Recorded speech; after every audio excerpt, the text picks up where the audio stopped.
Assalamualaikum warahmatullahi wabarakatuh. Perkenalkan, nama saya Safwata Rasyida Putri. Nama saya Putri Zahra. Nama saya Naila Halimatus. Kami dari kelompok 4 akan menjelaskan tentang westernisasi dan ketimpangan sosial.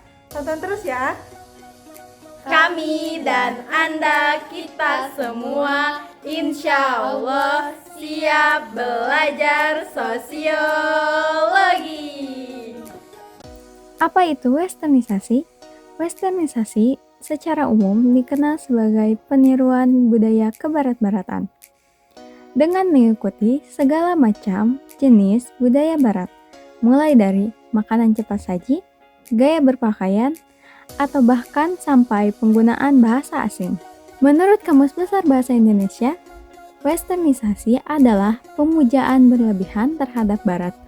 Kata western berasal dari bahasa Inggris yaitu west, yang berarti barat. Jadi, westernisasi adalah penerapan budaya Eropa Barat atau Amerika yang dilakukan oleh semua orang di dunia, baik dalam bidang teknologi maupun gaya hidup. Ada pengaruh westernisasi dalam kehidupan masyarakat. Yang pertama, perubahan perilaku masyarakat dan mengenal bahasa-bahasa gaul yang tidak terdapat dalam Kamus Besar Bahasa Indonesia. Yang kedua, westernisasi memengaruhi cara gaya hidup dan kebiasaan, seperti cara berpakaian, pola makan, atau hiburan. Yang ketiga, penggunaan teknologi. Westernisasi memperkenalkan teknologi dari barat yang kini memudahkan kehidupan masyarakat. Yang keempat, westernisasi juga memberikan pengaruh buruk terhadap generasi muda yang sangat mudah sekali menerima budaya luar. Tidak hanya mempengaruhi generasi muda saja, bahkan kalangan orang tua pun sudah mulai merasakan nikmatnya westernisasi dalam kesehatan. Yang ketiga, bahasa asing memperlebar jarak sosial antara mereka yang pasti berbahasa asing dan yang tidak, yang mengakibatkan bertambahnya ketidaksetaraan dalam pendidikan dan kesempatan kerja. Yang keempat, westernisasi juga memberikan pengaruh buruk terhadap generasi muda yang sangat mudah sekali menerima budaya luar. Tidak hanya itu, westernisasi juga memberikan dampak buruk terhadap anak di bawah umur yang sudah difasilitasi teknologi atau handphone oleh orang tuanya. Selanjutnya aku akan menjelaskan tentang ketimpangan sosial. Ketimpangan sosial merupakan sebuah kondisi yang ada di tengah masyarakat yang menunjukkan adanya ketidakseimbangan akibat adanya perbedaan dari aspek-aspek seperti aspek ekonomi, sosial, dan budaya. Ketimpangan sosial dapat dilihat juga dari adanya perbedaan akses untuk mendapatkan atau memanfaatkan sumber daya yang tersedia. Selanjutnya ada konsep dasar yang melingkupi adanya ketimpangan sosial.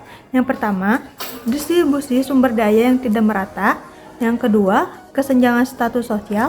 Yang ketiga, perbedaan akses terhadap peluang. Yang keempat, kesenjangan kekuasaan dan pengaruh. Yang kelima, perbedaan akses terhadap hak dan layanan publik. Yang keenam, mobilitas sosial yang terbatas. Selanjutnya, ada faktor-faktor yang menyebabkan adanya ketimpangan sosial. Yang pertama ada faktor ekonomi, yang kedua ada faktor pendidikan, yang ketiga ada faktor geografis, yang keempat ada faktor kesehatan, yang keenam ada faktor sosial. Yang pertama ada faktor ekonomi. Faktor ekonomi menjadi salah satu penyebab utama ketimpangan sosial. Perbedaan dalam pendapatan, kekayaan, dan akses terhadap peluang ekonomi seringkali menciptakan kesenjangan antara kelompok yang kaya dengan kelompok yang miskin. Lalu yang kedua ada faktor pendidikan. Faktor pendidikan memegang peran yang sangat penting dalam membuka akses terhadap pekerjaan yang layak dan memperbaiki taraf hidup seseorang. Namun, perbedaan terhadap akses pendidikan yang berkualitas seringkali menciptakan ketimpangan sosial yang ada di masyarakat.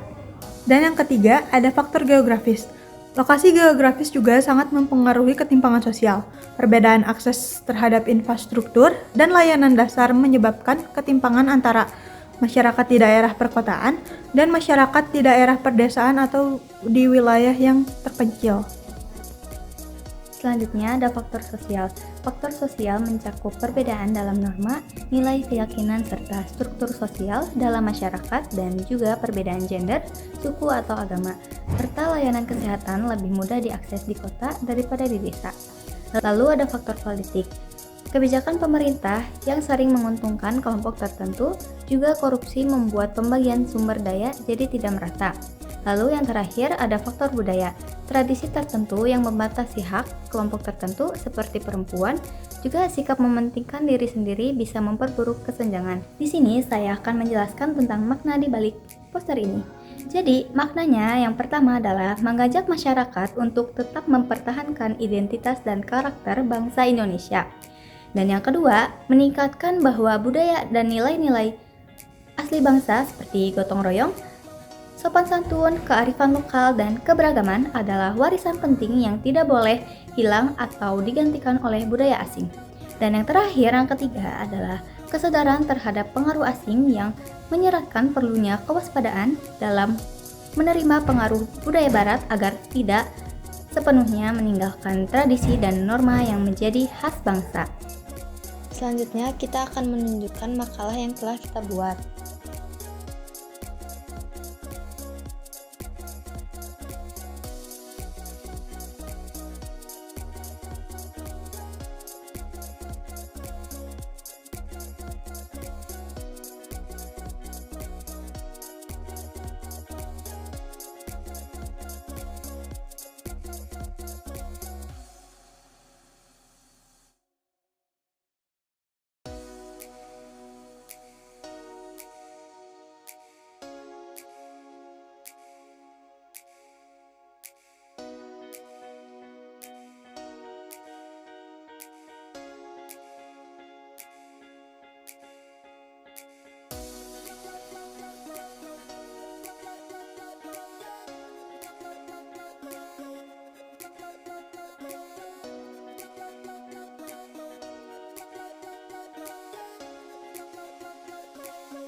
Cukup sekian dari kelompok kami.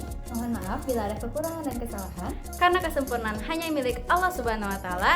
Wassalamualaikum Wassalamualaikum warahmatullahi wabarakatuh. Bye bye.